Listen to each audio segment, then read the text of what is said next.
صاحب صندوق وجاي معاه في نفس المركب. يا حظي تحكي، قول واسلم بعمرك. والله ما أدري، هو كان جاي معاي بس ما قال لي إنه بيسافر. أنا سمعت من البحارة. هذا أنا موجود قدامكم هنا وهذا مركبي ما تحرك. شاهين الله يهديك، ايش تبين في الريال؟ خليه اكو بروحه ما يدري عن ريلك. في قلبي حرة مو عارفة أفرغها بمن. حرتك اللي في قلبك خزنيه ووفريه، يكون لان شفتي سانده وحسنيه تطلعينها فيهم.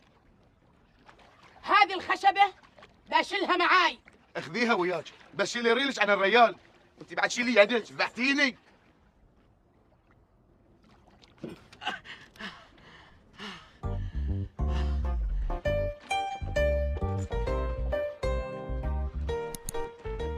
وعانه اللي تامرين فيه، واحنا رايحين البيت بناخذ له سندويشات.